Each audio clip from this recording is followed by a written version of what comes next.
আসসালামু আলাইকুম। কেমন আছেন আপনারা সবাই? আশা করছি সবাই অনেক বেশি ভালো আছেন। আজকে আবার একটা নতুন ভিডিও নিয়ে হাজির হয়েছি। আশা করছি ভিডিওটা আপনাদের ভালো লাগবে। আজকে একটা মাত্র ডিম আর আটা দিয়ে ডিমের পিঠা তৈরি করেছি আর সেই ভিডিওটাই আপনাদের মাঝে শেয়ার করছি। দেখেন তো মাশাআল্লাহ কত সুন্দর কালার এসেছে। খেতেও আলহামদুলিল্লাহ অনেক মজার হয়েছিল। হাতের কাছে থাকা মাত্র কয়েকটা উপকরণে খুব সহজে আপনি তৈরি করে নিতে পারবেন। তো চলেন দেখি কথা না বাড়িয়ে পুরো প্রস্তুত প্রণালী দেখে আসি। এখানে বাটিতে আমি একটা ডিম নিয়েছি। ডিমের মধ্যে চায়ের কাপে মেপে হাফ কাপ চিনি দিয়ে দিব। এখন কাঁটা চামচের সাহায্যে আমি ডিমের সঙ্গে চিনিটা ভালোভাবে ফেটিয়ে নিচ্ছি বা চিনিটা মিশিয়ে নিচ্ছি। কিছুক্ষণ মিশানো হয়ে গেলে এখানে আমি আগে থেকে জাল করে রাখা হাফ কাপ দুধ দিয়ে দিব। নাড়াচাড়া মিশিয়ে নিচ্ছি। দুধ দেওয়ার কারণে চিনিটা ভালোভাবে গলে যাবে। চিনিটা গলে গিয়েছে। এই পর্যায়ে এসে আমি 2 চিমটি মতো বেকিং সোডা দিয়ে দিয়েছি। আমি দুঃখিত ভিডিওতে দেখাতে ভুলে গিয়েছিলাম। আপনারা চাইলে বেকিং পাউডার ব্যবহার করতে পারেন। সেক্ষেত্রে পরিমাণ একটু বেশি দিবেন। এখন এর মধ্যে আমি অল্প অল্প করে আটা মিশাতে থাকব। পিঠার জন্য খামির তৈরি করে নেব।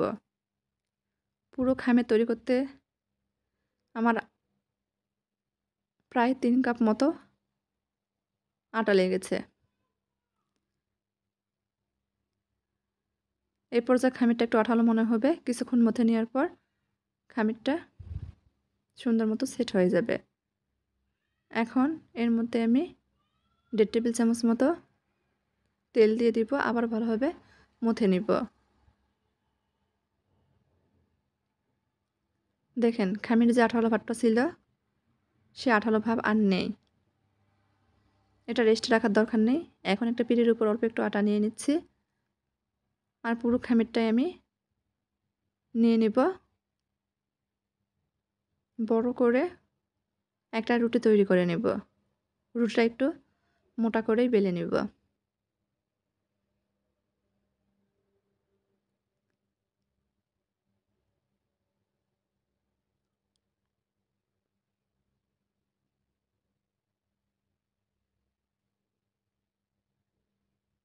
দেখেন রুটি আমি বেলে নিয়েছি। রুটি মোটা করে বেলে নিয়েছি। এখন একটা কৌটার ঢাকনা দিয়ে আমি ছোট ছোট করে লেচি কেটে নেব।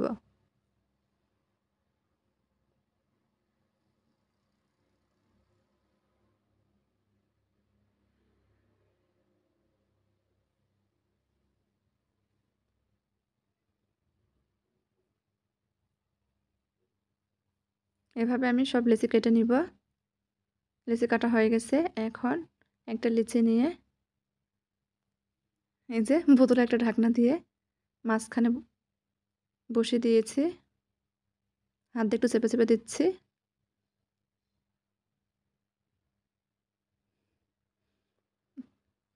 চাকার মতো ডিজাইন করে নিলাম। এভাবে আমি সব বাকি পিঠা তৈরি করে নিব। কিভাবে করে নিচ্ছি তা ভিডিও দেখেই বুঝে নিতে হবে। দেখেন বাকি সব পিঠা তৈরি করা হয়ে গেছে।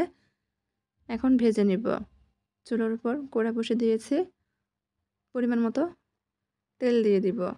তেল গরম হয়ে আসলে তৈরি করে রাখা পিঠাগুলো দিয়ে দিব। পিঠাগুলো ডুবো তেলে ভেজে নিতে হবে। চুলার আঁচ মিডিয়ামের চেয়ে কম রেখেছি। উল্টে পাল্টে পিঠাগুলো সময় নিয়ে ভেজে নিব। এটা খেতে অনেকটা ভাজা পিঠার মতো লাগে। উপরটা মুচমুচে হয় এই পিঠা, ভিতরে অনেক নরম। পিঠা ভেজে নিতে নিতে আপনাদের সেই পুরনো কথা আরেকবার মনে করে দিচ্ছি। যারা ভিডিও দেখছেন এই পর্যায়ে এসে লাইক দেননি তারা দয়া করে একটা লাইক দিয়ে দিবেন আর পুরো ভিডিও দেখে নেওয়ার চেষ্টা করবেন।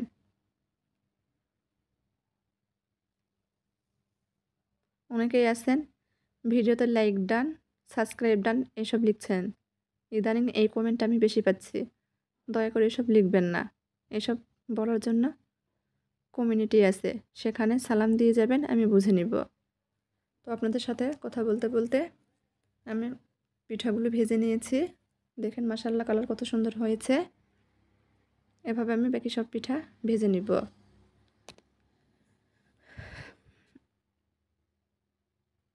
আর আপনাদের পরিবেশন করে দেখাচ্ছি। আমার আজকের ভিডিওটা ভালো লাগলে দয়া করে আমার চ্যানেলটি সাবস্ক্রাইব করবেন লাইক, কমেন্ট, শেয়ার করবেন। আর নিয়মিত চ্যানেলের পাশেই থাকবেন। সবাই ভালো থাকবেন। আল্লাহ হাফেজ।